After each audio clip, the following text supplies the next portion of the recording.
Besimin e pafajësinë e tyre ishte më i hekur se sa këtë akuza e padrejtë. Në muajt e fundit, çdo orë, çdo minutë, priste që babi t'ja hapte derën e spitalit. Nuk u dorëzua dhe u rikthy në jetë disa herë. 3 orë bashkëbisedim atë ditë ju bën 3 orët më të rëndësishme të jetës së tij. Një bisedë babë e bie. Që të dy e kërkonin lirinë. Dhe vdekjen e shpejtë të gjyshit e pashën në fytyrën e babit kur doli nga spitali. Gjyshi i mbjetoi të gjithë vuajtjeve, dhimbjeve në për të cilat kaluam si popull.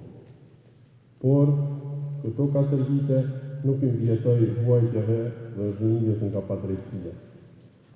Një sëmundje e pashërueshme për njerëz të fortë, krenar dhe me dignitet. Dhe siç thoshte shpesh gjyshi, me vdek pa u korrit. Gjysh, asot nuk jemi korrit. Fatkeqësisht, babi nuk e lejuan të jap lumturien e fundit bashkë me ne sot. Nuk e lejuan t'ia gjojë në grosht të dhejut të Drenicës mbi varr. Por, në vend të babit, sot ka ardhur Kosova, Shqipëria, Maqedonia e Luvina.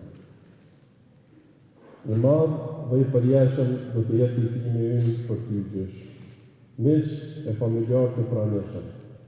Për ne, gjyshi ishte kështjellë e pathyeshme e urtësisë dhe e dashurisë. Ai na mësoi se bashkimi është qelësi i çdo fitore. Dhe personifikimi i këtij bashkimi janë krerët e UÇK-s në Hagë. Ta ndjekum shembullin e tyre për të bashkuar sërish për fitoren e radhës mbi padrejtësi.